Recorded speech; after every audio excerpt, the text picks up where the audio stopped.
the entire understanding is going the other way around. In India, do we, when the High Court said that we should have uniforms in the classroom, and they said with no religious symbolism, the question we have to ask, otherwise in India, are classrooms going to become the new arena for competitive communalism? Because somebody else will say that I want to wear an orange scarf, somebody else will say I want to wear another form of expression. And this is the way that I want to express myself. So I think the uniform in the school is important for many reasons. And, as very correctly pointed out, that if that school doesn't suit you, you cannot bend the institution for individuals. Surely you can apply for another school. Anyway, but Barzan, I'll give you the final word, 30 seconds.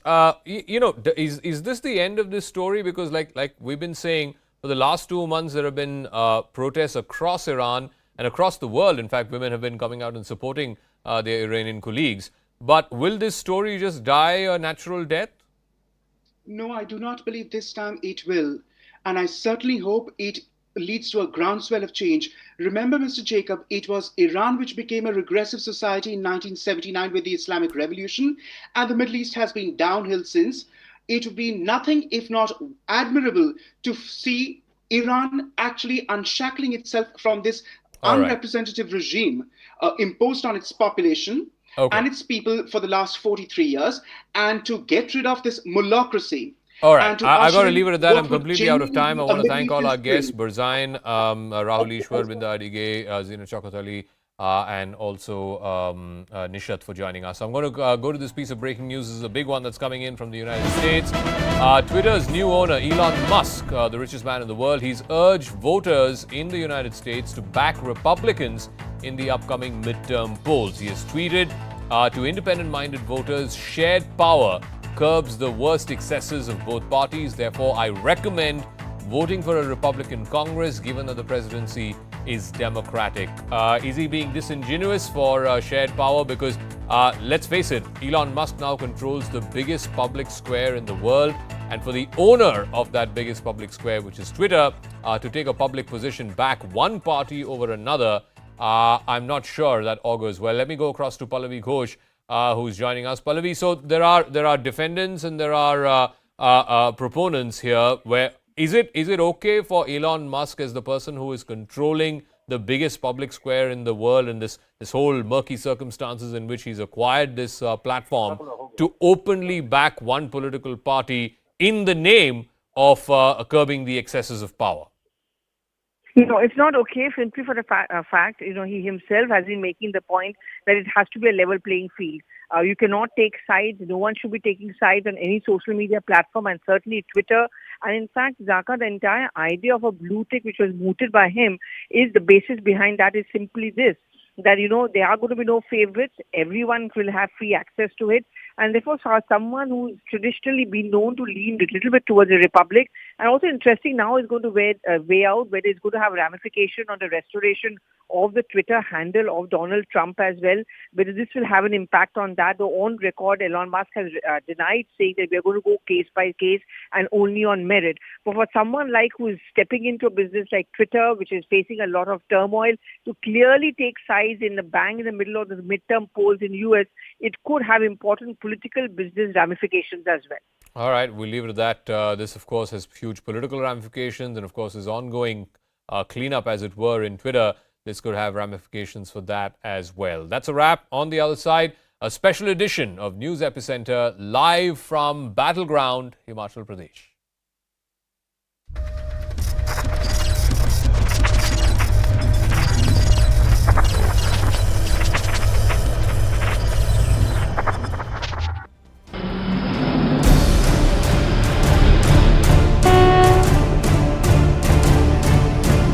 हमारे देश को नरेंद्र मोदी की बहुत आवश्यकता है देश को आगे लाने के लिए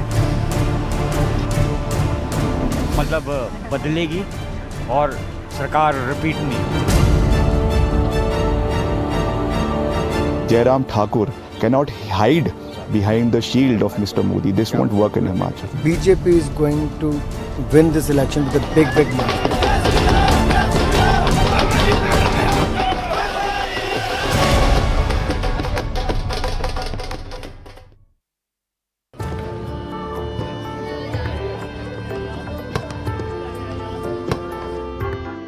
A high-pitch basketball match is on at Shimla's Centre for Excellence Government College.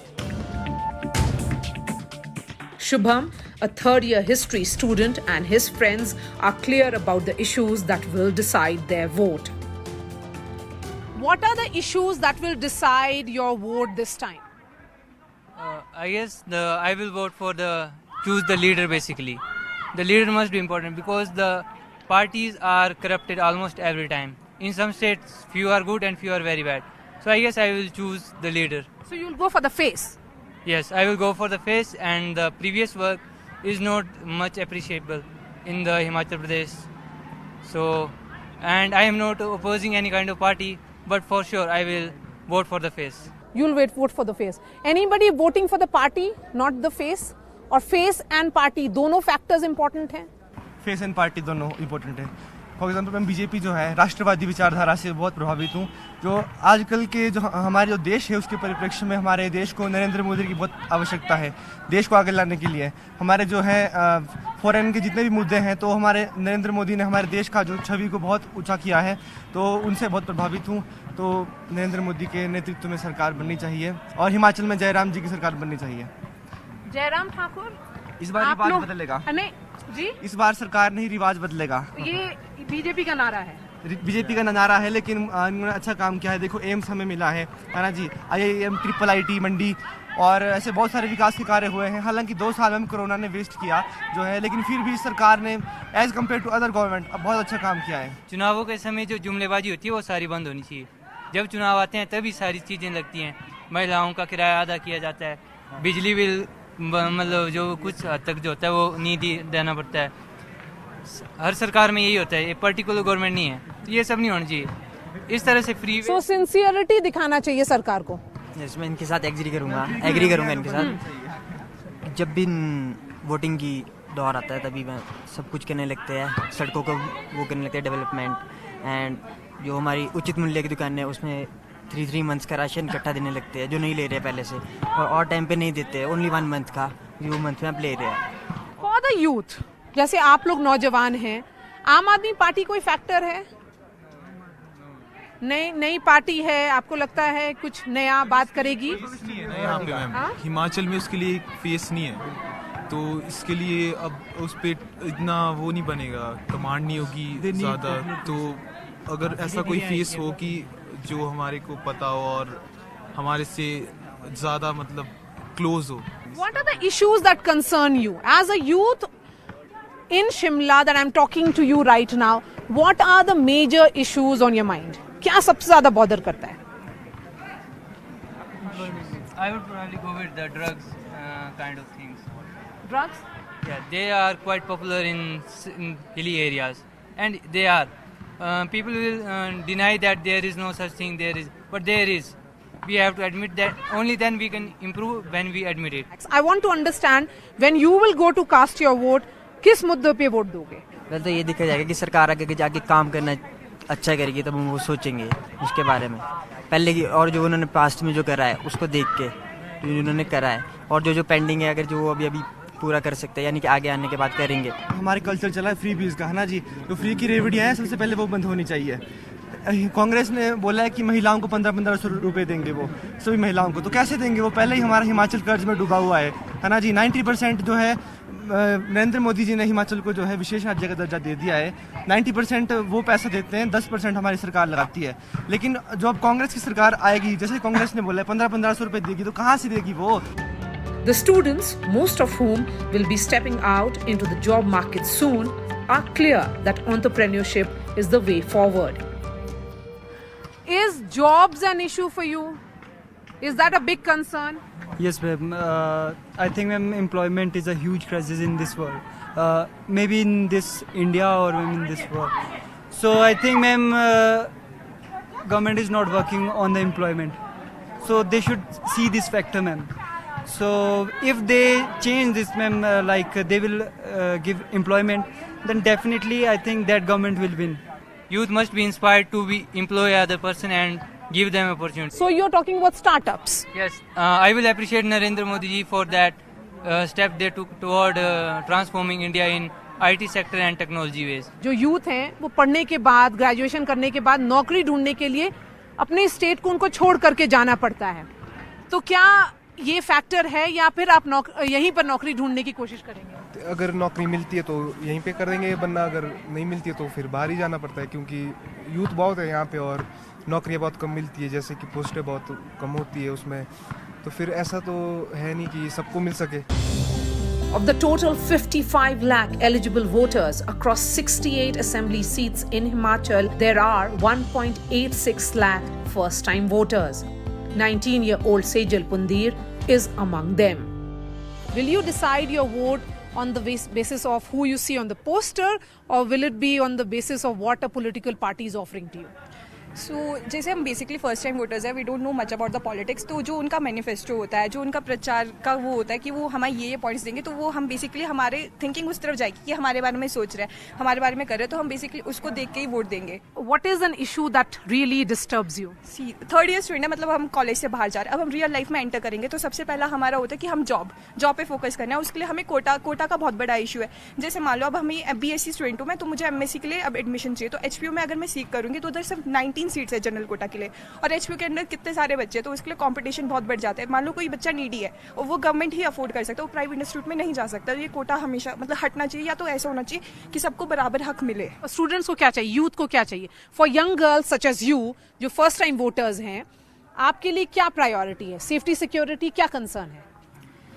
Safety security ये है कि हम जैसे हमारे रात को बाहर निकलना है, ये सब चीज़ें हम नहीं रह सकते। अब यहाँ पे हम कॉलेज में हैं तो हमारे को पता है हम यहाँ पे सेफ फील कर रहे हैं, बाहर जाना होता है। मैम जो भी आजकल केसेस होते हैं मैम, उसके बारे में भी गवर्नमेंट कुछ नहीं करती है मैम, वो कहीं ना कहीं दब भी जाता है मैम केसेस, तो होना चाहिए कि इन चीज़ों के बारे में बोलें। किसके बारे में आप बताएंगे? मैम जैसे अभी हमने देखा था उत्तराखंड में जो केस हुआ था मैम, तो मैम उसमें सबको पता था कि एक जो है वो BJP का जो नेता था मैम, उसका ही बेटा जो था वो इन्वॉल्व था इस चीज में, बट मैम फिर उस चीज के बारे में कुछ किया नहीं गया ma'am. And what about face?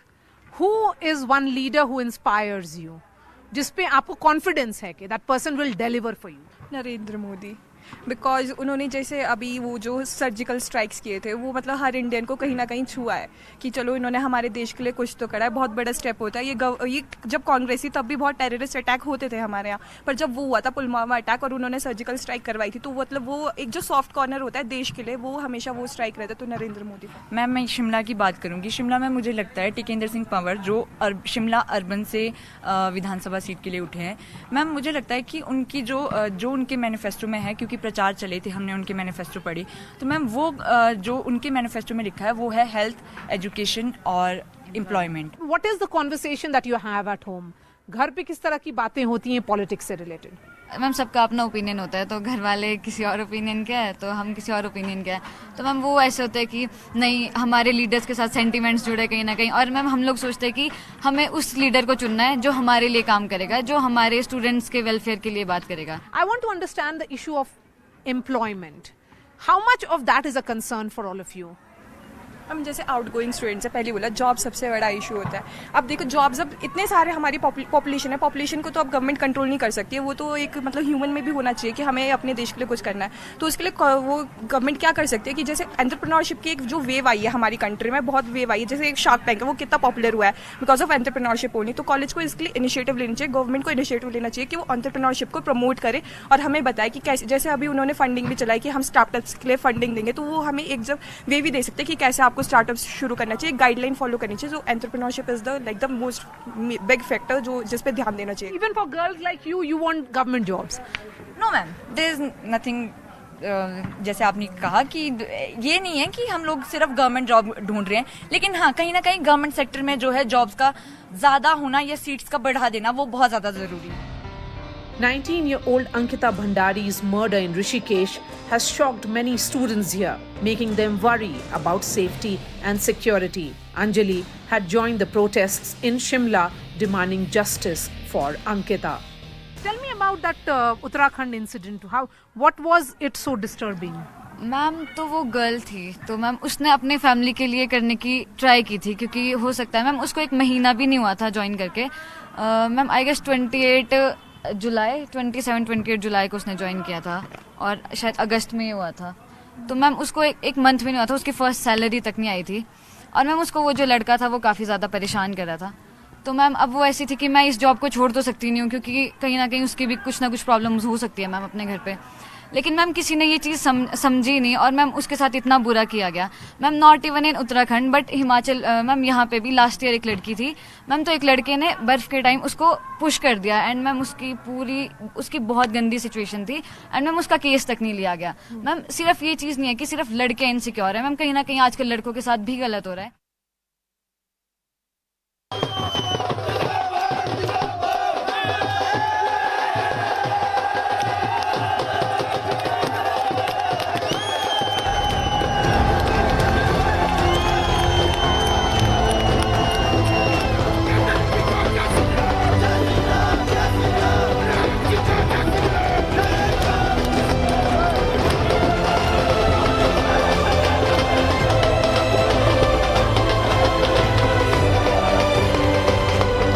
हम अगले 5 साल में 8 लाख रोजगार देने का काम करेंगे मेरे भाई। और आप गरीब परिवार से महिला है तो साल के 3 रसोई गैस के सिलेंडर मुफ्त में देंगे।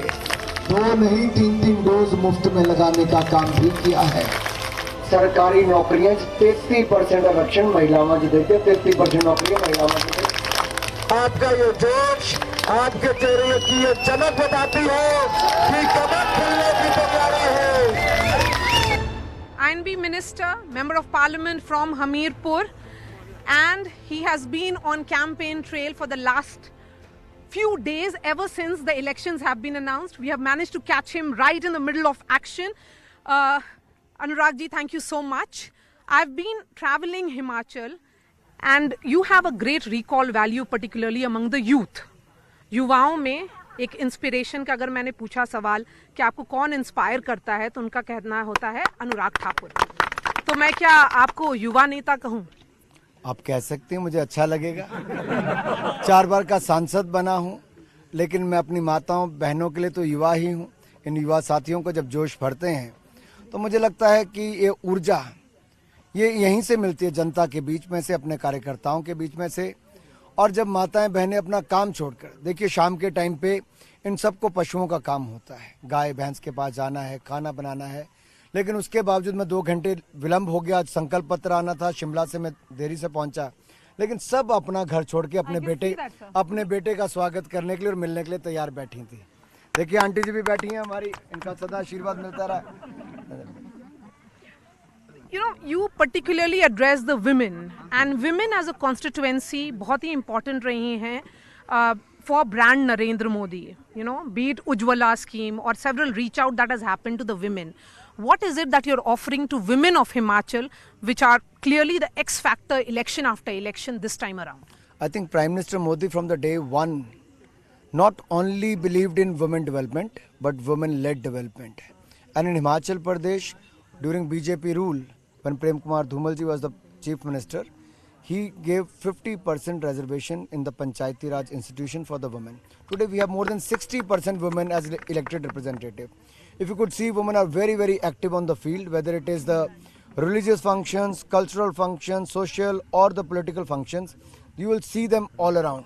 And that is why the initiatives taken by the Prime Minister Modi for the welfare of the women, whether it is the construction of the toilets, a house, or a LPG gas cylinder, or maybe some other facilities for the benefit of the pregnant woman to the malnourished woman.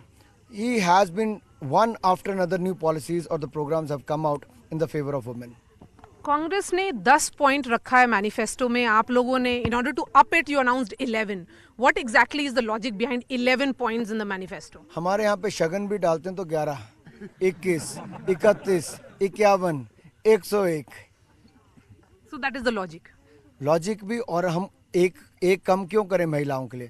Congress कम कर सकते हैं तो दिल खोल के एक और बढ़ा के 10% बढ़ाया है. You know, one concern that is there particularly among the youth is of unemployment, बेरोजगारी. और आप जब कांग्रेस ने अनाउंस किया 1 लाख सरकारी नौकरी, आप लोग क्या ऑफर कर रहे हैं नौजवान के लिए? कांग्रेस पे तो लोग विश्वास नहीं करते. 2003 में इन्होंने कहा था हर घर से एक व्यक्ति को रोजगार देंगे, नहीं दिया, लोगों ने बाहर कर दिया. अगली बार फॉर्म भरवाए, बेरोजगारी भत्ता देंगे, अनएम्प्लॉयमेंट अनाउंस देंगे, नहीं दिया, फिर बाहर कर दिया. अब ये नया फॉर्म छपवा के लाए हैं. हमने जो कहा वो करके दिखाया है। मोदी जी ने कहा 10 लाख सरकारी नौकरी देंगे, 75,000 हमने 1 महीने के अंदर दे दी।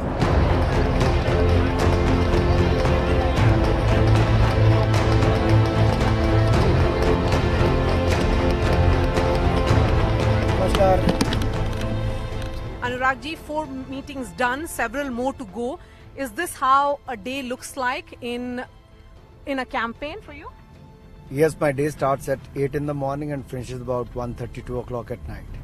It starts with meeting people from various sectors, who want to associate with the party, or in the planning process in the morning. But the meeting starts by 9:30, the public meetings.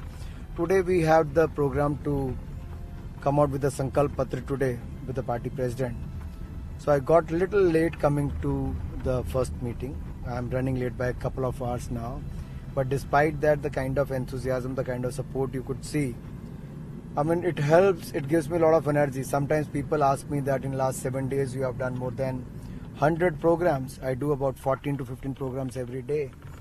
But I think the energy comes from the people, the kind of support they give you, that keeps you, makes you going from places to places. So I think it's helping me in a way. And what is making you think that the state, which has always voted out the incumbent, every 5 years there is a new government, it alternates between two parties, which is the BJP and the Congress, it will repeat the BJP? In life, I follow a motto: give you 100%, don't think about the results. That is for me personally. But in Himachal Pradesh, I think our government, under the leadership of Jairam Thakur ji, they have done extremely well in many sectors, from education, healthcare, to the road infrastructure, to the vaccination program. I think he has done extremely well in the last 5 years. 2 years have been very challenging for him as far as the COVID-19 pandemic. Despite that, he has done a fantastic job in the last 5 years. So there is no reason and nothing is stopping us to go to the people. And if you could see people at this time also, whereas in hills you won't see many people outside. Yes. They are still standing outside their homes, in these remote areas, waving, supporting. I think your work speaks for you. And here the Prime Minister Modi enjoys a very good rapport, because he has been the party in charge when he was the party general secretary. Before that, he was the secretary from 1994 to 2001.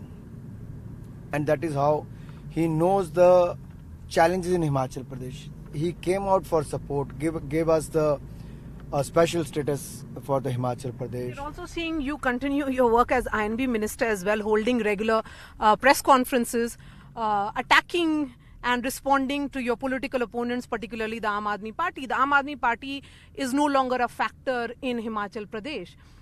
I think the strategy of the BJP began several months ago when you made several shifts that we saw. So if Aam Aadmi Party is not a factor, why are you worried that they would be a factor in Gujarat? Gujarat, you mark my word, you wait for the results on 8th of December. BJP is going to win this election with a big margin. It's going to be a historic win in Gujarat. In last 30 years, I can say this is going to be the biggest win for BJP in Gujarat. And in Himachal? Himachal, we are repeating. And what about the Aam Aadmi Party? You have been pretty belligerent in your attack against the Aam Aadmi Party.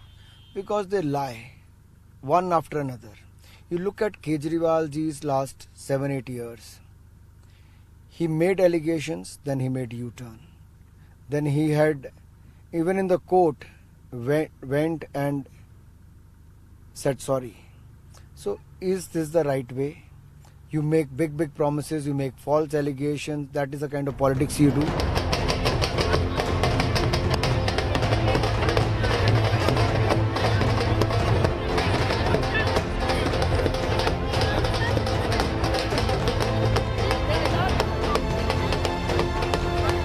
You're a member of parliament for 4 terms. You have won your constituency yourself several times.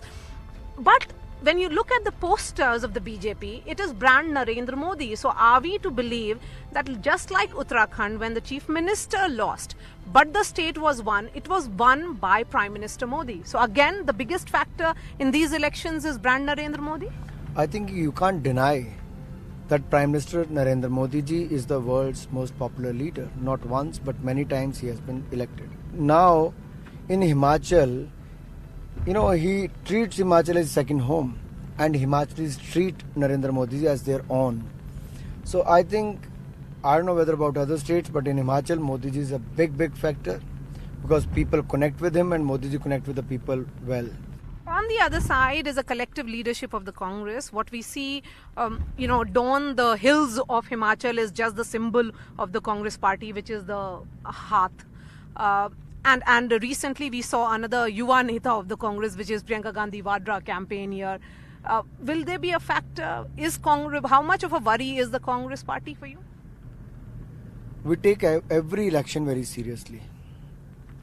And here there is a direct fight between two political parties, Congress and BJP. And on many seats, Congress have very serious leaders who are contesting and who have been MLAs for a long period. But they are also having the anti-incumbency against them. I personally feel it is the good governance and development of BJP which is going to help BJP, and the clean government at state, at the central level, and the big projects given by Prime Minister Modi for the state is going to be very useful in the campaign. And also whatever we have promised in the past, we have delivered that. And we have given much more than what we have promised in the last manifesto. And what about the rebels? How much of a headache are they? We have about 12-13 rebels now. It could be a headache for anyone, but I personally feel by the end of the day, the voter is very smart. They understand, they are intelligent, that the voting for a political party will always benefit. So they're going to benefit for a party who believes in development like BJP, and they've seen our work. They won't go for the rebels. You've arrived for your next meeting? No, there are just people standing on the road to welcome, so I'll just go and come back. Yes, Give me a minute.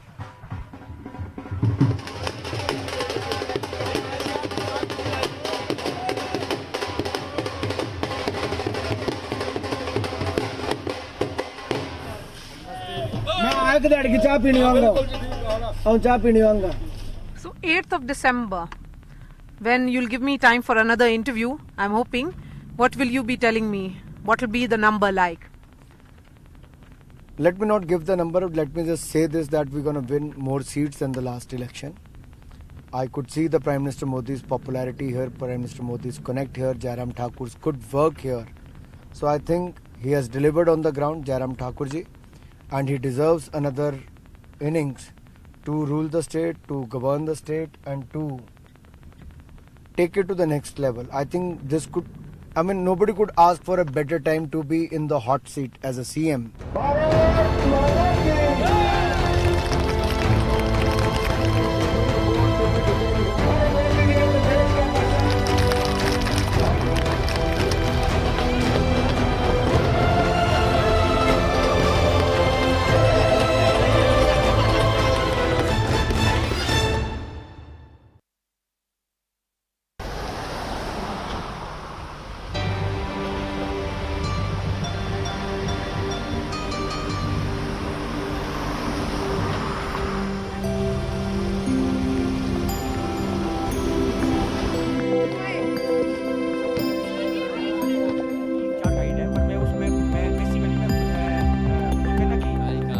It's just another day for 48-year-old Rajendra Mehta and 34-year-old Satish Madhania on Shimla's iconic Mall Road.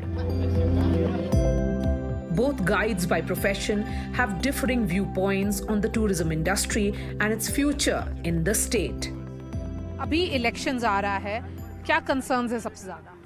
Ma'am अभी elections के ऊपर तो देखिए tourism के ऊपर जितना भी हमारा गवर्नमेंट ने काम किया है वैसे बहुत अच्छी तरह से बोलना चाहेंगे तो अच्छा हमारे जो टूरिज़्म सेक्टर हिमाचल स्टेट में हमारा शिमला जो है मनाली जो टूरिस्टिक यहाँ पे जगहें हैं यहाँ पे मतलब इंफ्रास्ट्रक्चर वगैरह को लेके बहुत ही एक अच्छा इनिशिएटिव लिया गया है जो वर्तमान में अभी सरकार थी हमारी बीजेपी की अच्छे रोड्स के लिए उन्होंने कोशिश की है अच्छे हाईवेज बनने वाले हैं। इस बार सरकार तो मतलब बदलेगी और सरकार रिपीट नहीं होगी सरकार। ऐसा क्यों बोल रहे हैं आप? मतलब आप पूरे हिंदुस्तान में अपनी इंडस्ट्री के बेसिस में अपनी इंडस्ट्रीज के बारे में बेसिकली हिमाचल गवर्नमेंट ने टूरिज्म के लिए कुछ भी नहीं किया। Satish completed his masters from Himachal University before pursuing a vocational training course as a guide. He talks about how offbeat locations are popular among tourists, and he is open about his choices in the election. His vote is for development, and he says the BJP has improved infrastructure in Himachal. Somewhere मैं तो नहीं बोलूँगा शायद, क्योंकि देखिए ma'am हमारे यहाँ पे जैसे कि मेरे पॉइंट ऑफ व्यू से तो इंफ्रास्ट्रक्चर काफ़ी डेवलपमेंट हुआ है वैसे स्टेट में। चलो थोड़ा सा लॉकडाउन की वजह से सबको परेशानी आई, हमारे को भी परेशानी रही। अनाउंसमेंट हो सरकार टूरिज्म इंडस्ट्री के लिए, जो हॉस्पिटैलिटी इंडस्ट्री है उसके लिए कुछ स्पेशल अनाउंसमेंट हो? देखिए कि टूरिज्म के पास बहुत कुछ है, करने के लिए बहुत कुछ कर सकते हैं, लेकिन विजन किसी के पास नहीं है ना। When you go to cast your vote, 12 तारीख को जब आप वोट देने जाएंगे तो क्या सोचकर वोट देंगे? मैम देखिए डायरेक्टली मैं बोल देता हूँ कि ऐसा नहीं है। I am going to cast my vote to the BJP, because हमारे जितना भी इकोनॉमी आज की डेट में लोग घूमने आ रहे हैं, हमारे पास बिजनेस आ रहा है। जब देश की इकोनॉमी बढ़ी है ना, तभी लोग घूमने निकल पा रहे हैं घर से। Politically, it's very active. Oh, yes. On the Mall Road, we also meet Dr. Nitin Vyas, a professor of tourism at Himachal University. He says the tourism industry in the state is seeing a sharp change with several startups now coming up across the state. Your family also? Yes. सरकार ने जो नौजवान हैं उनको villages में अपना जो हमारा जिस तरह का कल्चर है, जिस तरह का हमारा फोक है, उस फोक को डेवलप करने के साथ साथ उन विलेजेस को डेवलप करने की बात कही है, ताकि जो टूरिस्ट है वो शिमला मनाली ना जाए, वो डायरेक्ट उन विलेजेस में जाए। जो यहाँ का हिमाचल प्रदेश का जो यूथ है, बहुत से ऐसे उदाहरण हैं जिन्होंने इन योजनाओं का फ़ायदा उठाया है और now they have started, yes startups they have started now. So ऐसा नहीं है कि टूरिज्म सेक्टर में काफ़ी स्टार्टअप शुरू हुई हैं। यस, और उसमें मैं अब एक चीज़ और आपको बताता हूँ कि because I am a professor of tourism और मैंने पीएचडी भी टूरिज्म में की है। इसका एक कारण है कि बहुत बड़ा एक जो तबका है नौजवानों का, वो now they are coming towards, they would want to study tourism. तो जो भी टूरिज्म की डिग्री लेके वापस जाता है और वो सारी इन चीज़ों को सीखता है और उसको एक्सपोजर मिलता है, तो उस एक्सपोजर के बाद जब वो अपने गाँव में जाकर अपना बिजनेस शुरू करता है, तो वो सिर्फ रोज़गार पाने वाला नहीं है, बल्कि साथ में 10 लोगों को उस गाँव में रोज़गार भी देता है। Keeping pace with changing times are the veterans of Himachal's hotel industry.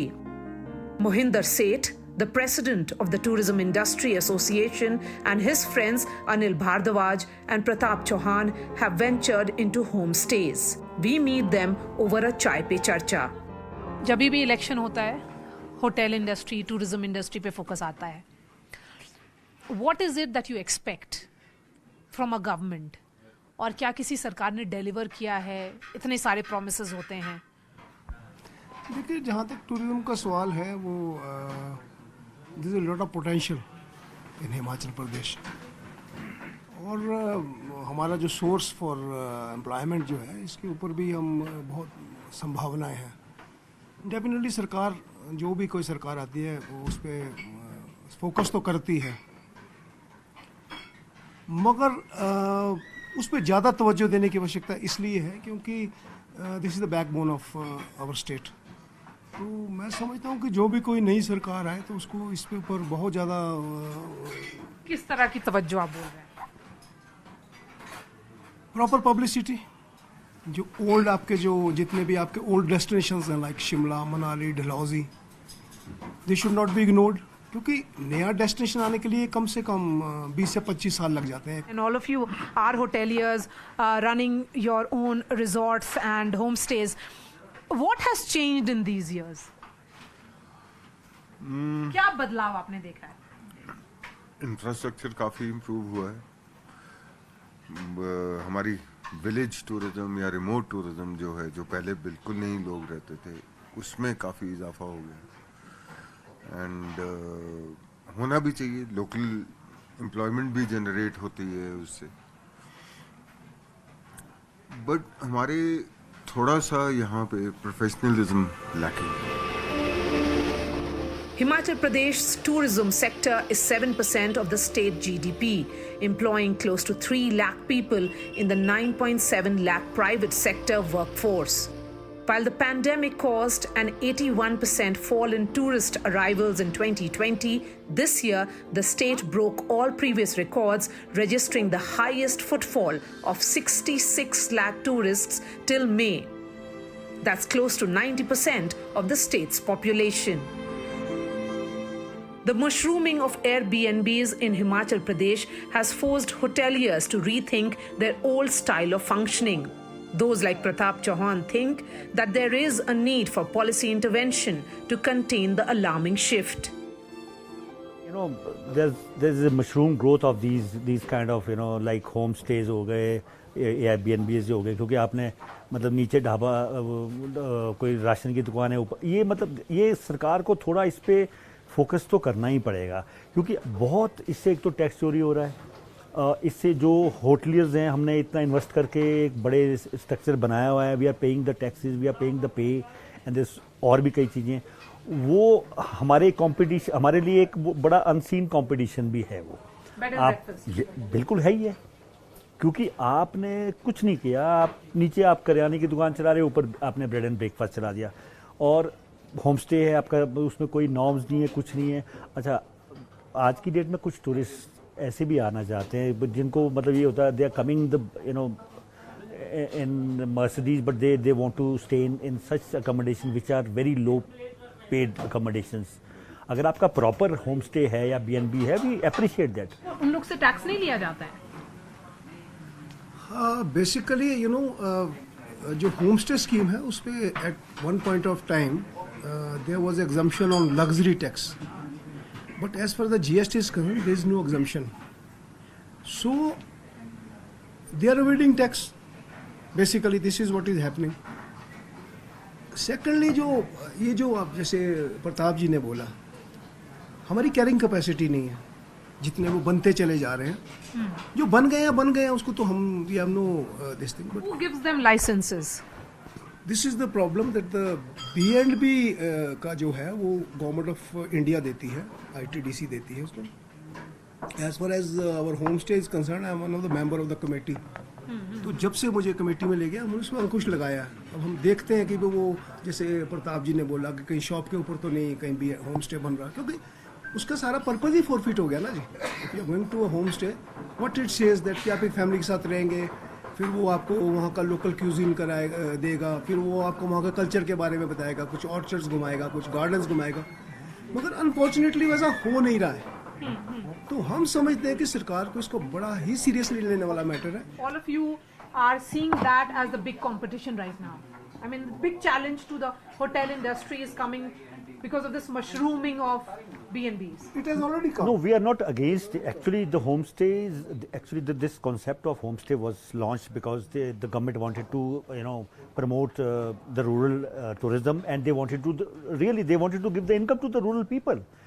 But वो concept अब नहीं है. 30-year-old Aditya Pal is a third-generation restaurateur. His family has been running the famous Sher-e Punjab restaurant since 1954. Aditya had the option of continuing with the family business after he returned home to Shimla, completing his hotel management course from the Pusa Institute in Delhi. Instead, he chose to start his own restaurant in 2016. So, Aditya, you know, hotel industry, as you heard from your uncles, I would say, all of them are of the opinion that this industry has collapsed. Yes. And you came to Shimla and started a restaurant of your own. Right. And not one, but 2 restaurants. Definitely. With time, yeah. Yes. Why did you expand and why did you come back? See, come back was because basically I'm in love with Shimla. I went to Delhi, I worked there, but basically over there, what I found was that it was just running as a rat race over there. Over here, there's still peace and you have actually fun working over here. And then it's in my blood to actually operate a restaurant, so I just always wanted to do that. And being close to my family, that was my main priority, frankly speaking. So I had to come back. How many people of your generation, a 30-year-old, would return to Shimla? I want to understand that. See, that is up to my bringing up and basically my understanding of Shimla, that I thought that there is a big market gap over here. When I actually entered inside, I really saw there's a big market gap. Because over here, there was no new places to go to. Even me being here, born and brought up here, I used to have very few places to go. So I thought, why not just create your own? Aditya is bullish about the industry and says the government's 2025 plan gives him hope that his business will only grow. As a young restaurateur, what will decide your vote on 12th? See, vote is nothing like that. If you vote is something different, because I see the overall development as well. I see, like over here I'm seeing like there is a new turn-up plan of 2025 there where the government is committing that they're going to give 24 hours water supply as well. Then basically we are getting a tram service which is connecting. So if there is growth, I see my business growing as well. If I see more connectivity to the whole like inner circle of the Shimla, then basically that's really good. Wherever there's development, I'll basically vote over there.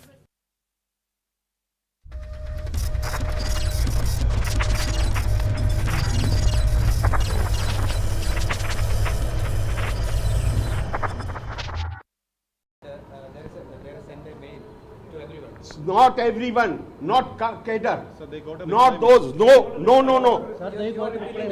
They might have got reply, but I am clear. I am repeatedly saying since last 25 days, I will not. If you want me to go away, I will go away. I don't want to argue on this. Kerala, I will not talk to. If anybody is here, please go away. I will not. Media one, I will not talk. Governor, yesterday a reply mail from the Honorable Governor office. That means they are invited. No, they are not invited. If there is, then there might have been some. There might have been a mistake. I have repeatedly declared I shall not talk to Kerala. I shall not talk to Media One. They are carrying a campaign based on total falsehood. I will not talk to them. So if there is anybody, please go. I am again requesting. Okay, now you ask the question. Sir, yesterday the ruling front, CPM top brass gave its note to the government to amend the university laws, indicating the removal of governor from the chancellorship of university. So what? Why my response should be there? Why I should respond to these silly and foolish and something they are what they are doing. Do you remember I had offered that I want to be relieved of the chancellor's position? Why they wrote 4 letters to me, pleading with me. And finally the last letter, draft they sent to me in the Raj Bhavan, which draft will be acceptable to me. I made the amendments, no if and but, and Chief Minister's letter assuring that there will be no interference in the universities, not only by the government but by any source. Only then they were able to persuade me to resume the duties of Vice Chancellor. നമുക്ക് governor എടുത്തുകൊണ്ടിരിക്കുന്ന ഏതറ്റം വരെയും പോകുന്ന ഒരു നിലപാടിനെ നിയമപരമായിട്ടും ഭരണഘടനാപരമായിട്ടും നമുക്ക് ഫലപ്രദമായി എങ്ങനെ പ്രതിരോധിക്കാമെന്ന കാര്യം പാർട്ടി കൃത്യമായിട്ട് ചർച്ച ചെയ്ത് തീരുമാനത്തിലെത്തിയിട്ടുള്ളതാണ്. ഏതറ്റം വരെയും പോകാം. അത് പിന്നെ ഏതറ്റം വരെയും പോകാമെങ്കിൽ എന്തുവാവാം. അതാണ്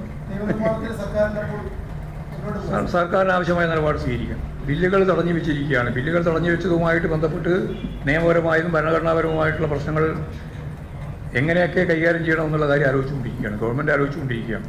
ഗവർണറെ ചാൻസലർ സ്ഥാനത്ത് കേരള ഗവൺമെൻറ്റിൻ്റെ നിയമത്തിൻ്റെ അടിസ്ഥാനപ്പെടുത്തിയിട്ടാണിത് യഥാർത്ഥത്തിൽ അധികാരം കിട്ടിയിട്ടുള്ളത്.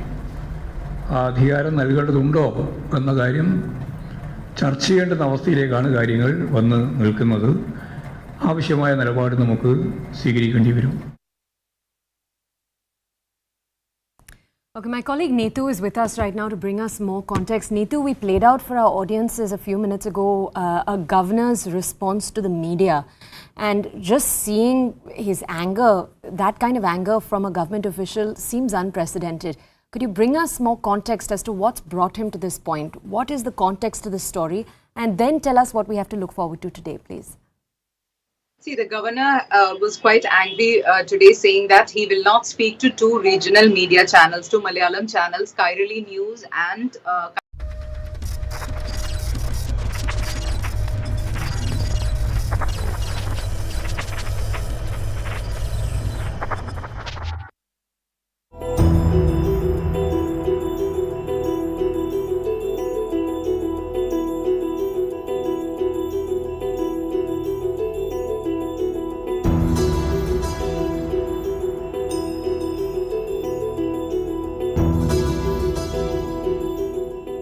hills of Himachal have huge posters of Prime Minister Narendra Modi. It's very clear that the BJP's biggest mascot is fighting this election for his party and for Chief Minister Jairam Thakur. Mr. Jairam Thakur, before he leaves for the day and for his campaign trail, is joining us live. Mr. Thakur, thank you so much. Thank you. Clear है कि प्रधानमंत्री नरेंद्र मोदी फिर से भाजपा के लिए चुनाव लड़ रहे हैं, सबसे बड़ा चेहरा हैं, और जैसे हमने देखा है उत्तराखंड में भी उनका ही चेहरे पे चुनाव लड़ा गया, चीफ मिनिस्टर हारे, लेकिन उत्तराखंड भाजपा ने इतने बहुमत से जीता है। यहाँ पर भी प्राइम मिनिस्टर नरेंद्र मोदी आपके लिए चुनाव लड़ रहे हैं। देखिए, नरेंद्र मोदी जी एक नाम, एक ऐसा नाम जिसको आजकल की परिस्थिति में देश के अंदर तो वो दिल दिमाग में लोगों का है, लेकिन मैं कह सकता हूँ कि एक दुनिया के मानचित्र पर उनकी एक अलग पहचान है। और जहाँ तक चुनाव की बात आती है, जिन राज्यों में चुनाव हुआ है या हो रहा है, तो कल्पना नहीं कर सकते हैं कि उनके चेहरे के बिना, उनके नाम के बिना भारतीय जनता पार्टी आगे बढ़ सकती है। इतना बड़ा नेतृत्व तो हमारे देश के लिए है, इस प्रकार का लोगों के बीच में उनका एक जो उनकी एक छाप है, तो उसके कारण स्वाभाविक रूप से हम सब लोग सौभाग्यशाली हैं कि बहुत सारा काम हमारा उनके इस पे हो जाता है। और ठीक है कि हिमाचल प्रदेश में अभी चुनाव है और पूरा कैंपेन जो है वह बिल्कुल तेजी से उठ रहा है। और अच्छी बात इसमें यह है कि हिमाचल नरेंद्र मोदी जी को दिल से चाहता है, और हिमाचल के लिए नरेंद्र मोदी जी के मन में, दिल में भी बहुत बड़ा स्नेह है, क्योंकि वर्षों तक उन्होंने काम किया यहाँ पर, और उस काम की याद आज तक बहुत पुराना एसोसिएशन और एक बहुत इमोशनल कनेक्ट है उनके हिमाचल के साथ। जयराम जी, हम पोस्टर्स देख रहे थे, एक तरफ प्राइम मिनिस्टर नरेंद्र मोदी का चेहरा है, दूसरे तरफ कांग्रेस का हाथ है, क्योंकि उन लोग का लीडरशिप अभी इशू है, आपका लीडरशिप इशू सॉर्टेड है। अगर भाजपा चुनाव जीतती है तो जयराम ठाकुर फिर से वापस आएंगे। मेरा सवाल आपसे ये है कि आप लोगों ने प्रॉमिस किया है 125 यूनिट ऑफ फ्री इलेक्ट्रिसिटी, क्या ये रेवड़ी नहीं है जो प्राइम मिनिस्टर नरेंद्र मोदी खुद अपोज करते हैं? देखिए, एक बात को लेकर के हमको मान के चलना पड़ेगा, रेवड़ी की शेप में हम इसको नहीं, उसको कहते हैं। हमने एक वर्ग को राहत दी है, हम इसमें बहुत इकोनॉमिक्स वर्कआउट की है, इसमें हमने बहुत बारीकी से चीज़ों को देखा है। हिमाचल प्रदेश में एक गरीब वर्ग जो है वो 50 से 60 यूनिट तक बिजली खर्च करता है, यानी कि जिसके घर में 3 बल्ब 4 बल्ब जलते हैं तो 50-60 यूनिट उसमें खर्च होता है। और दूसरा एक वर्ग जो मध्यम वर्ग है, तो उसका जो बिजली का जो कंजम्पशन होता है वो 100 से 120 यूनिट के करीब होता है। और हिमाचल ऊर्जा राज्य है, पूरे देश भर में 45,000 मेगावाट जनरेट होता है हाइडल सेक्टर में, उसमें 11,000 का कंट्रीब्यूशन हिमाचल का है। तो पावर स्टेट होने के नाते हमने कहा हम बहुत सारी चीज़ों को लेकर के काम करते हैं, लेकिन एक वर्ग को राहत देना, पर्टिकुलरली एक सेक्शन को, गरीब और मध्यम वर्ग, वो कैटेगरी हमने उसमें शामिल की है। हम दूसरे की तरफ ने 300 यूनिट का बात कहना तो वो रेवड़ी है, मैं कह सकता हूँ ये रेवड़ी नहीं, हम राहत बोलते हैं उसको। जी, ये 1 लाख गवर्नमेंट जॉब्स प्रॉमिस किया है कांग्रेस ने, इसका तोड़ क्या होगा, काट क्या है आपके पास? हर चुनाव में वो यही बोलती है, यही कांग्रेस, इनकी कमिटमेंट थी कि हम हिमाचल प्रदेश में 2012 के चुनाव में इन्होंने कहा था कि हम हिमाचल प्रदेश में हर एक परिवार से सरकारी नौकरी देंगे। सत्ता 5 साल रही, क्या दी उन्होंने? इन्होंने ये कहा था बेरोजगार भत्ता बेरोजगारों को देंगे, लेकिन दी उन्होंने क्या? इन्होंने कहा था कि हम, उस वक्त भी कहा था उन्होंने, उस वक्त में आंकड़ा यही था, एग्जैक्टली मुझे मालूम नहीं, 1 लाख से ऊपर ही था आंकड़ा उस वक्त की भी, इतनी नौकरी देंगे, लेकिन दी क्या? तो आप ये मानते हैं कि वो प्रॉमिस करते हैं, डिलीवर नहीं करेंगे? सबसे बड़ी बात देखिए, कांग्रेस की बात पर लोग ना विश्वास करते हैं, ना उन पर भरोसा है, और सबसे बड़ी बात यह है कि एक परिहास का विषय बन गया जो कांग्रेस वाले कहते हैं, लोग उसको इतने हल्के में लेते हैं। उन्होंने अपना इलेक्शन मैनिफेस्टो जारी किया तो दूसरे लोगों ने उसको एक तरह से कूड़ेदान में डाल दिया, इसको पढ़ने की जरूरत है। मैंने कई लोगों से पूछा, मैंने कहा आप लोगों ने पढ़ा? वो तो क्या पढ़ना बोलता है उसमें, वही होगा, ये वो करेंगे, वो करेंगे, करना तो है नहीं उन्हें। लेकिन अनएम्प्लॉयमेंट तो मसला है, it's an important issue that concerns you. Definitely, देखिए इशू तो है, और ये एक ग्लोबल इशू है। आपको बताऊं मैं, 2 चीजें, महंगाई और अनएम्प्लॉयमेंट, ये ग्लोबल इश्यूज है और हर चुनाव के मुद्दे होते हैं। ऐसा नहीं कि इसी चुनाव में मुद्दा है और इस चुनाव में मुद्दा उठाने की कोशिश कर रहे हैं, अलग तरीके से करने की कोशिश कर रहे हैं, लेकिन मैं उसके बावजूद भी कहता हूं कि हमारी गवर्नमेंट ने फिर भी एम्प्लॉयमेंट देने में बहुत बेहतर काम किया है। आज तक का रिकॉर्ड जो हिमाचल प्रदेश का हमने वो तोड़ा है। हमने लगभग 60,000 के लगभग जो है रोजगार दिया है नौजवानों को इन 5 सालों में, कोविड के बावजूद भी। एक सेंस ऑफ एंटरप्रेन्योरशिप दिख रहा है, स्टार्टअप्स का जो कल्चर है वो हिमाचल में अब दिख रहा है, तो वो किस तरह से आप प्रमोट कर रहे हैं इको टूरिज्म के फॉर्म में? What is the big tech away on the startup front? देखिए, उसमें 2-3 चीज़ों, एक तो हमने इस बात को स्वीकार किया है, इसको स्वीकार सबको ही करना पड़ेगा। सभी बेरोजगारों को रोजगार हम सरकारी क्षेत्र में दे पाएंगे ये कभी संभव नहीं है। इसलिए उनके लिए अपने पांव पर खड़ा होने का कोई जरिया, अपने पांव पर खड़ा होने के लिए कोई रास्ता ऐसा बने, तो उसके लिए हमने एक मुख्यमंत्री स्वावलंबन योजना शुरू की। मुख्यमंत्री स्वावलंबन योजना का ये है कि उसमें हम 1 करोड़ रुपए तक का उसमें लोन देते हैं। अगर कोई नौजवान करना चाहता तो उसको 25% सब्सिडी उसमें दे रहे हम उसको बियर कर रहे हैं। और कोई महिला करती है, विडो करती है, तो उनके लिए 35% उसमें हम दे रहे हैं। और ये स्कीम इतनी तेजी से उठी है और इसमें बहुत सारे लोग एकदम आकर के जो है वो अपने स्टार्टअप शुरू करना चाह रहे हैं, कर चुके हैं। और मैं अभी तक कहूँ मैं हिमाचल प्रदेश में जब से हमने ये योजना शुरू की है तो लगभग 10,000 नौजवानों को रोजगार, यानी कि किसी ने अपना काम शुरू किया, छोटा काम किया, तो वो 20-25 लोगों को, लड़कों को नौकरी भी काम भी साथ में दे रहे हैं। तो बहुत बड़ा उसका एक लाभ हुआ है। प्रियंका गांधी का एक बयान आया है, उन्होंने कहा है कि वो अग्निपथ स्कीम अगर कांग्रेस की सरकार सेंटर में आती है तो वो लोग विड्रॉ कर लेंगी, और वो बयान उन्होंने हिमाचल के चुनाव में दिया। और अग्निवीर जो स्कीम है आपकी, जो जिसमें अग्निवीर बनेंगे अग्निपथ स्कीम में, उसका सबसे ज्यादा जो रिक्रूटमेंट होगा हिमाचल से होगा, क्योंकि कंट्रीब्यूशन हमेशा सबसे ज्यादा रहा है आर्मी में और आर्म्ड फोर्सेस में फ्रॉम हिमाचल। कैसे देखते हैं आप उनका बयान? देखिए, किसी ने भी गंभीरता से लिया नहीं।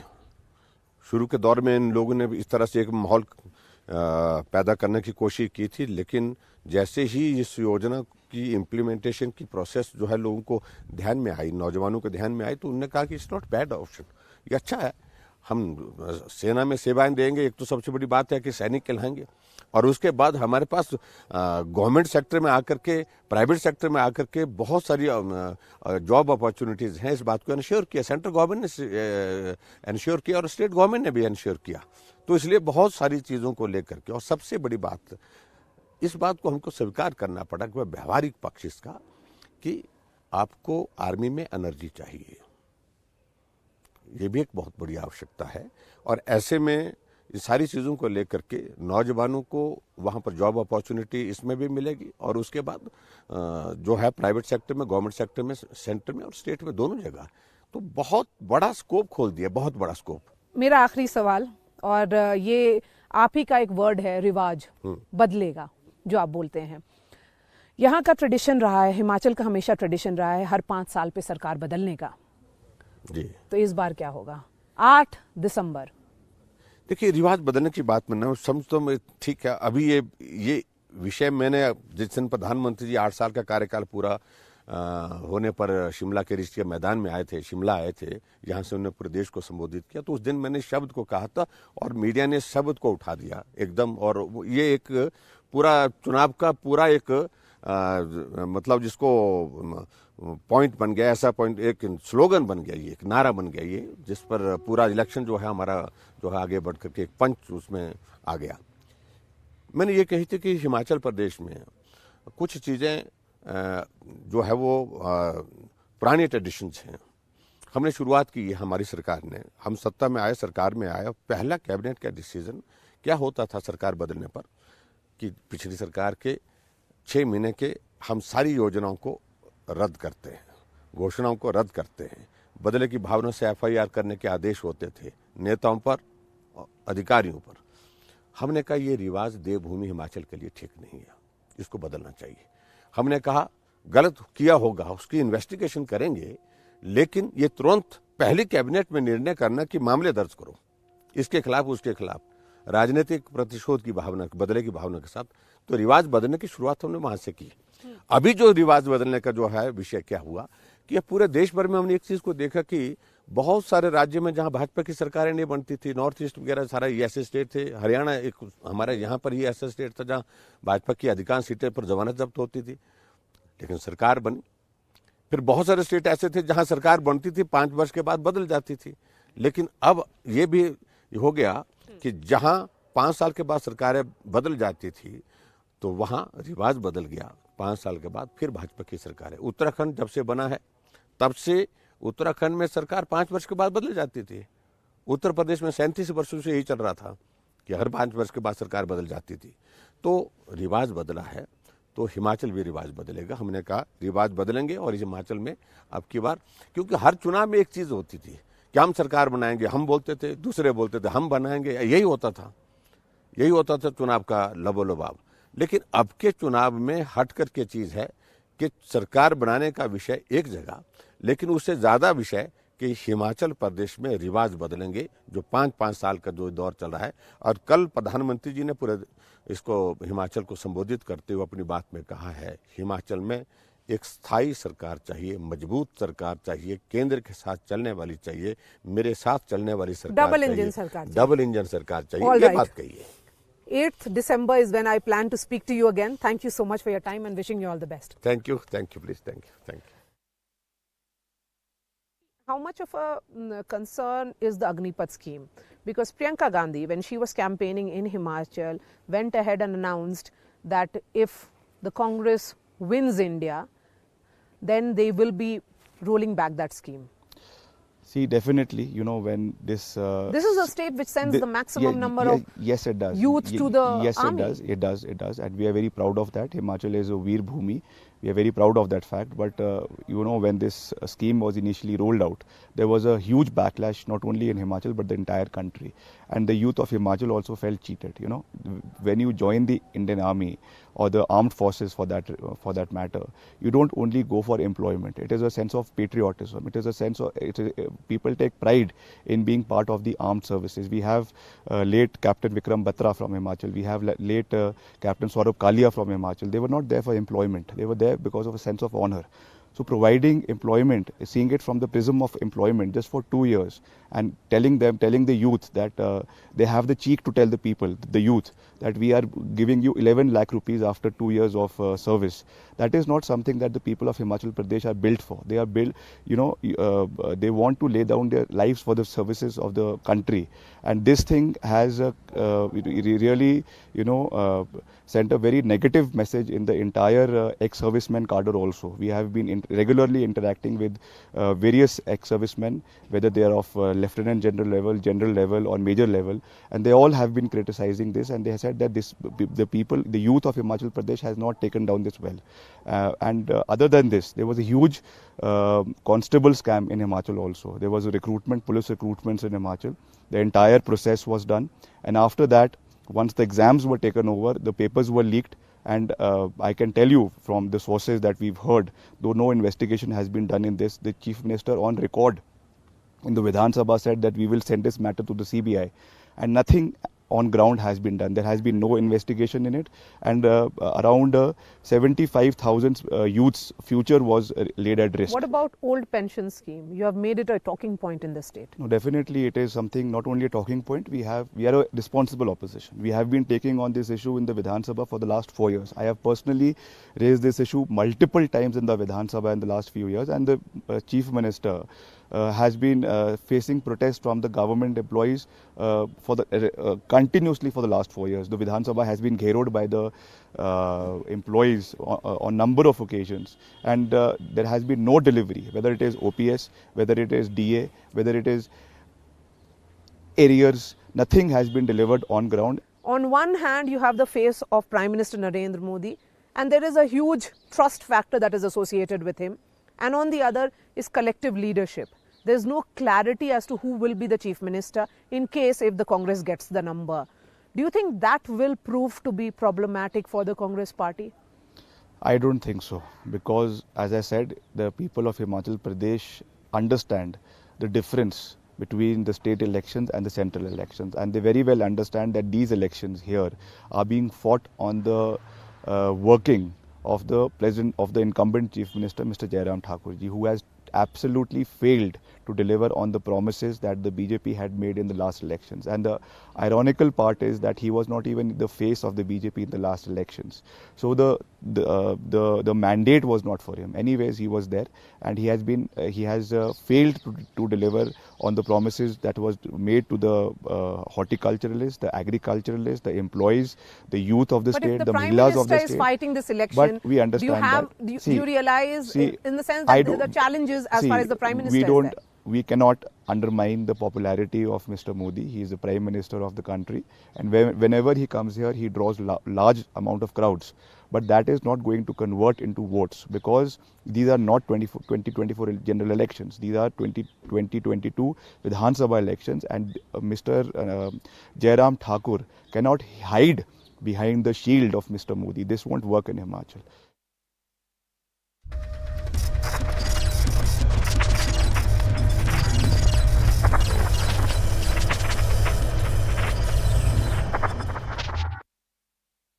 Was a governor himself who had appointed all these 11 people on the recommendations from the Search and Selection Committee. Face-off between the governor, Arif Mohammed, who you can see on the left side of your screens, and the Kerala government continues. This is just one more chapter. You might remember that a little while ago, the governor had given a show cause notice to 9 university vice-chancellors. 6 out of the 9 have responded. These VCs have moved the Kerala High Court last Wednesday against the show cause notice issued to them by the governor. Remember, what the governor was alleging was that the appointment process of the vice-chancellors violated the University Grants Commission norms, and because of that, they must resign. Now, I want to take you through reactions to this story, then we'll connect with my reporter on the ground. I have repeatedly said it, and I'm repeating. Please, whatever you want to do, first do it, then I will say. I have said I consider media very important. I have always responded to media, but I am not now able to persuade myself to those who masquerade as media, but they actually are members of the cadre party. So if anybody is here, my request is please go away from here. I won't talk to anybody from Kerala. If any camera is there, I will walk away. I hope there is no Kerala here. I hope there is no media one here. Is there any media one? Yes, is there any media one? Yes, sir. I don't want to talk to you. Get out. I won't talk to you. And I won't talk to Kerala. Please go away. I will not talk to media one. You had sent the request, they might have. You are settling scores with me for the Shabano. You are carrying a campaign against me. I won't talk to media one. And I won't talk to Kerala. Please, if there is anybody, get out from here. Not everyone, not cadre, not those. No. They might have got reply, but I am clear. I am repeatedly saying since last 25 days. I will not. If you want me to go away, I will go away. I don't want to argue on this. Kerala, I will not talk to. If anybody is here, please go away. I will not. Media one, I will not talk. Governor, yesterday a reply mail from the Honorable Governor office. That means they are invited. No, they are not invited. If there is, then there might have been some. There might have been a mistake. I have repeatedly declared I shall not talk to Kerala. I shall not talk to media one. They are carrying a campaign based on total falsehood. I will not talk to them. So if there is anybody, please go. I am again requesting. Okay, now you ask the question. Sir, yesterday the ruling front, CPM top brass, gave its note to the government to amend the university laws, indicating the removal of governor from the chancellorship of university. So So what? why my response should be there?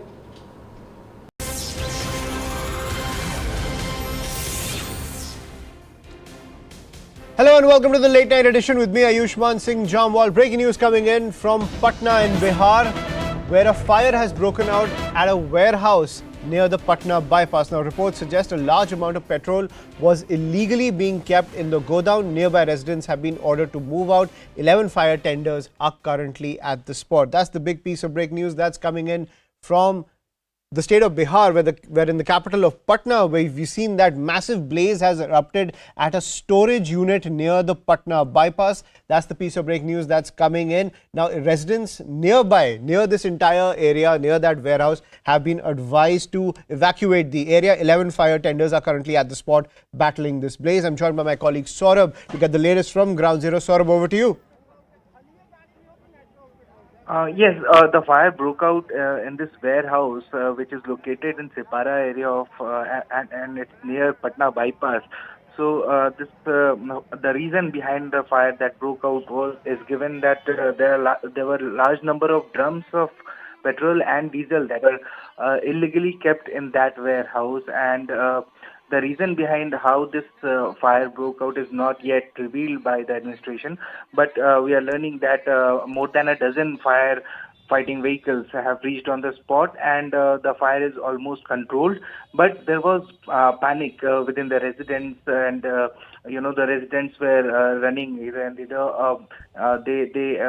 were moved out from their flats over there. But no official word has come out behind the reason why this fire broke out. But we are learning that the illegal stockpiling of petrol and diesel was done in that godown. So this led to this huge, massive fire that broke out there.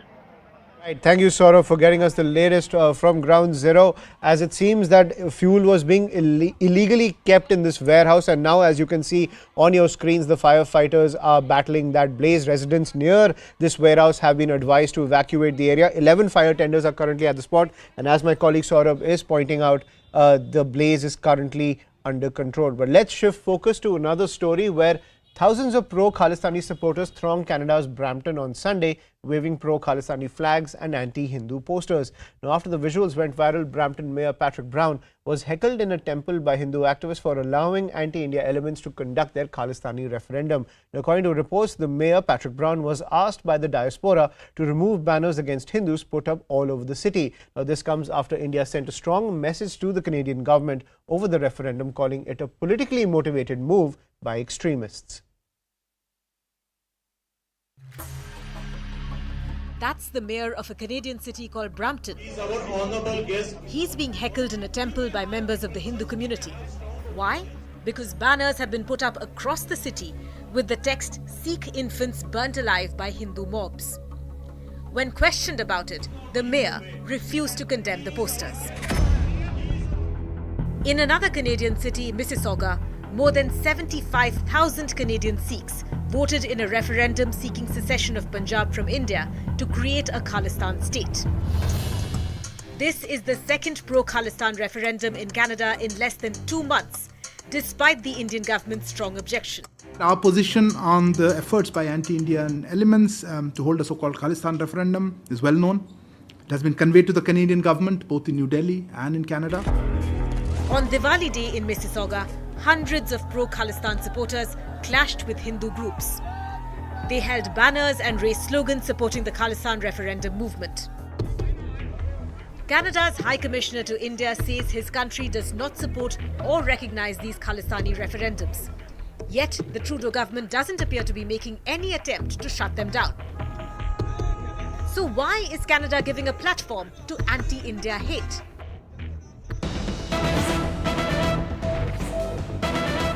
And more breaking news coming in as the Congress finds itself in the middle of a copyright war. The party has reacted to the Bengaluru court order for a temporary block of its social media handles. The party has tweeted, and I quote, "We were not informed about the proceedings, nor were we present in the court, nor have we received a copy of the order. We are taking legal advice." That's the reaction coming in from the Congress camp. I'm joined by Pallavi Ghosh, who tracks the Congress party, on the phone line. Pallavi, so what's the latest from the Congress camp when it finds itself in the middle of this copyright war, especially targeting the Bharat Jodo Yatra? So there are two things which are happening. One, of course, they're going to take legal course, which means they're going to approach the court and they'll ask for a stay on this. That's one. And the second, according to the Congress party, is a double standard of the BJP, because they are saying that even the BJP, during many of the footage involving the Prime Minister and other BJP leaders, does pick up songs. And in fact, they've also released one such video which shows the Prime Minister, according to the Congress party, also a video based on the song from KGF, pretty much what the case is all about. So as far as the Congress is concerned, they're considering it a complete political witch hunt and therefore unsubstantiated allegations against it. Right, so political war was now erupting over this legal soup that the Congress finds itself in. Thank you, Pallavi, for joining us on the phone line with that piece of breaking news. Now, shifting focus, the Supreme Court has upheld the 10% quota provided to economically weaker sections under the 103rd Amendment Act with a 3-2 majority. Justice Maheshwari, Justice Trivedi and Justice Pardiwala were in favour of the quota, while the Chief Justice of India, U.U. Lalit, and Justice Bhatt registered dissent. Justice Ravindra Bhatt stated that the amendment undermines the social fabric of India, adding that excluding SCs, STs and OBCs is unconstitutional. On the other hand, Justice Maheshwari said that it can't be seen as an unreasonable classification. Remember, on January 12, 2019, the government issued a notification stating that those belonging to the economically weaker sections who are not covered under reservations for SCs, STs and OBCs shall get 10% reservation in direct recruitment for government posts.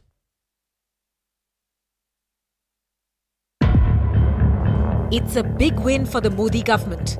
3 out of 2 judges in a Supreme Court bench upheld 10% reservation in jobs and education given to the economically weaker sections since 2019. Justice Maheshwari said reservation singularly on economic background does not violate any essential feature of the Constitution.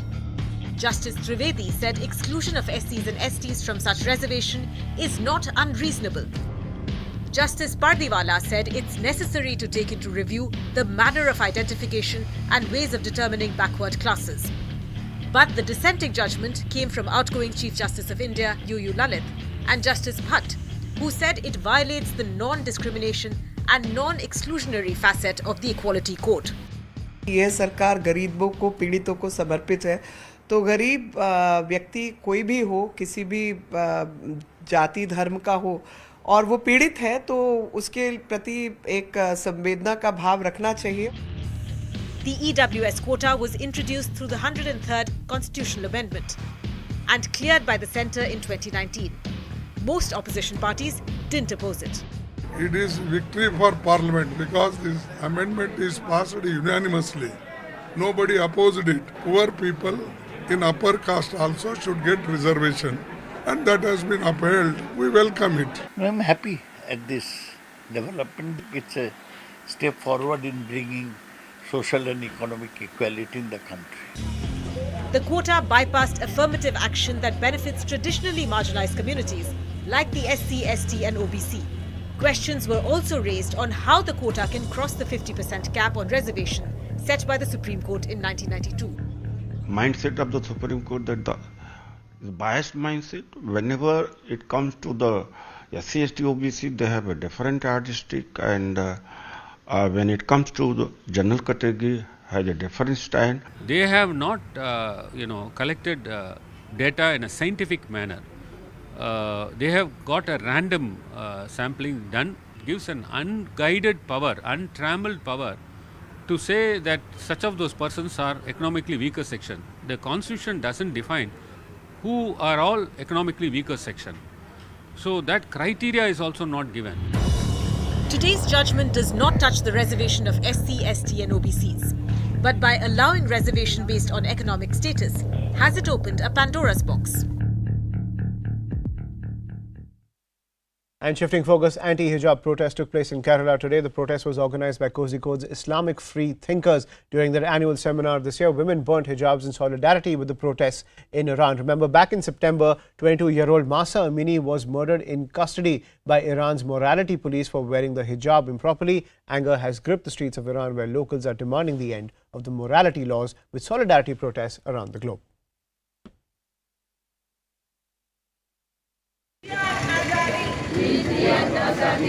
unprecedented scenes in India.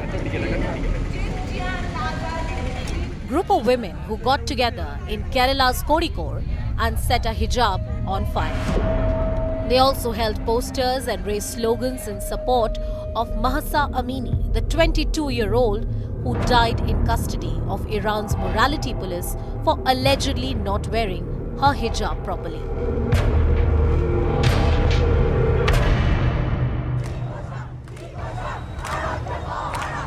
Mahsa's death had sparked a wave of anger in Iran, which has been raging since September.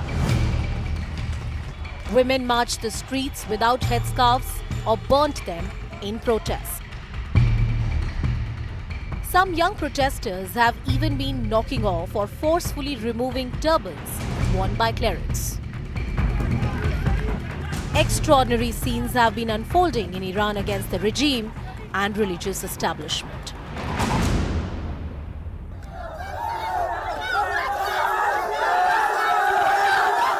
And now this anger is spreading to India, where hijab has been a hot topic for nearly a year now. Last year, a group of Muslim students in Udupi were banned from entering their classroom wearing the hijab, triggering massive protests. Then in March, the Karnataka High Court upheld the ban on hijab, saying it's not essential to Islam. What followed was a long-drawn legal battle, which only took a new turn after the Supreme Court delivered a split verdict on petitions challenging the hijab ban. But at a time when women are demanding not to wear the hijab, can individual choice override institutional autonomy? Meanwhile, battle lines have been drawn in the hill state of Himachal Pradesh. Both the Congress and the BJP have released their manifestos for the assembly elections. As per the BJP's manifesto, the Uniform Civil Code will be implemented in the state. The BJP has also promised employment to more than 8 lakh youth. The Grand Old Party, meanwhile, has promised the implementation of the old pension scheme along with free electricity up to 300 units and job opportunities for 5 lakh youth. The polls are scheduled for the 12th of November and counting will take place on December 8th. My colleague Maria Shakil spoke to Himachal Pradesh Chief Minister Jairam Thakur and Union Minister Anurag Thakur. Clear है कि प्रधानमंत्री नरेंद्र मोदी फिर से भाजपा के लिए चुनाव लड़ रहे हैं, सबसे बड़ा चेहरा हैं और जैसे हमने देखा है उत्तराखंड में भी अभी चुनाव उन कई चेहरे पे चुनाव लड़ा गया, चीफ मिनिस्टर हारे लेकिन उत्तराखंड भाजपा ने इतने बहुमत से जीता है। यहाँ पर भी प्राइम मिनिस्टर नरेंद्र मोदी आपके लिए चुनाव लड़ रहे हैं। देखिए, नरेंद्र मोदी जी एक नाम, एक ऐसा नाम जिसको आजकल की परिस्थिति में देश के अंदर तो वो दिल दिमाग में लोगों का है, लेकिन मैं कह सकता हूँ कि एक दुनिया के मानचित्र पर उनकी एक अलग पहचान है। और जहाँ तक चुनाव की बात आती है, जिन राज्यों में चुनाव हुआ है या हो रहा है, तो कल्पना नहीं कर सकते हैं कि उनके चेहरे के बिना, उनके नाम के बिना भारतीय जनता पार्टी आगे बढ़ सकती है। इतना बड़ा नेतृत्व हमारे देश के लिए है, इस प्रकार का लोगों के बीच में उनका एक जो उनकी एक छाप है, तो उसके कारण स्वाभाविक रूप से हम सब लोग सौभाग्यशाली हैं कि बहुत सारा काम हमारा उनके इस पे हो जाता है। और ठीक है कि हिमाचल प्रदेश में भी चुनाव है और पूरा कैंपेन जो है वह बिल्कुल तेजी से उठ रहा है। और अच्छी बात इसमें यह है कि हिमाचल नरेंद्र मोदी जी को दिल से चाहता है और हिमाचल के लिए नरेंद्र मोदी जी के मन में, दिल में भी बहुत बड़ा स्नेह है, क्योंकि वर्षों तक उन्होंने काम किया यहाँ पर और उस काम की याद आज तक बहुत पुराना एसोसिएशन और एक बहुत इमोशनल कनेक्ट है उनके हिमाचल के साथ। ये 1 लाख गवर्नमेंट जॉब्स प्रॉमिस किया है कांग्रेस ने, इसका तोड़ क्या हो, काट क्या है आपके पास? हर चुनाव में वो यही बोलती है, यही कांग्रेस, इनकी कमिटमेंट थी कि हम हिमाचल प्रदेश में 2012 के चुनाव में इन्होंने कहा था कि हम हिमाचल प्रदेश में हर एक परिवार से सरकारी नौकरी देंगे। सत्ता 5 साल रही, क्या दी उन्होंने? इन्होंने ये कहा था बेरोजगार भत्ता बेरोजगारों को देंगे, लेकिन दी उन्होंने क्या?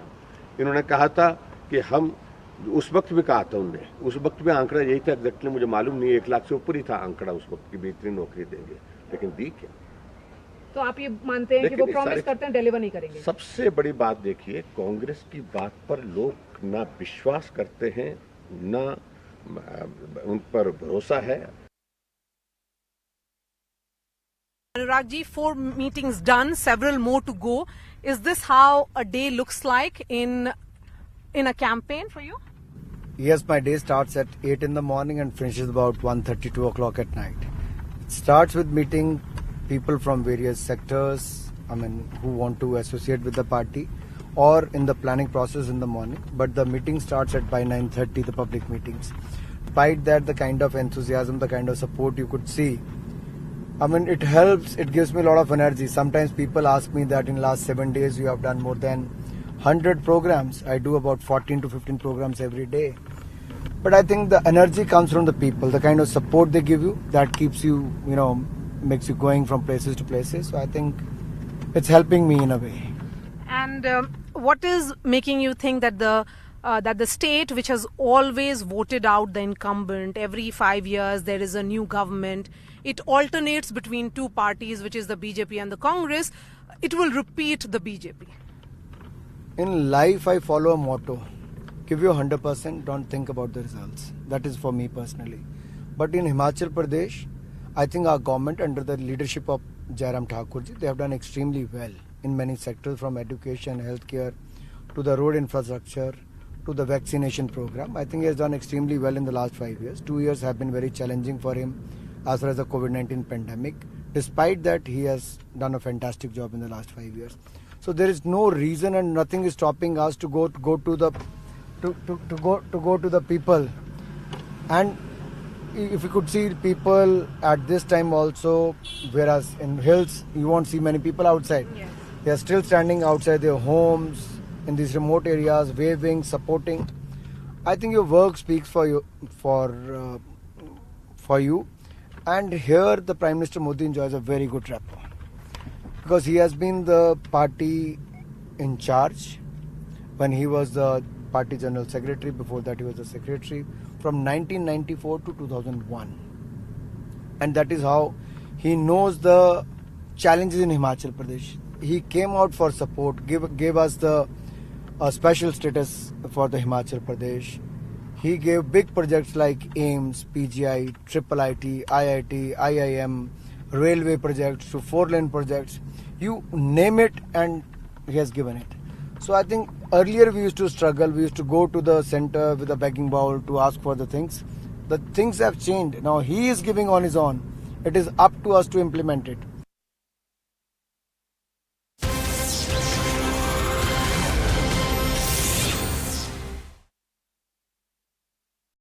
And he's asking the reporters of 2 channels to get out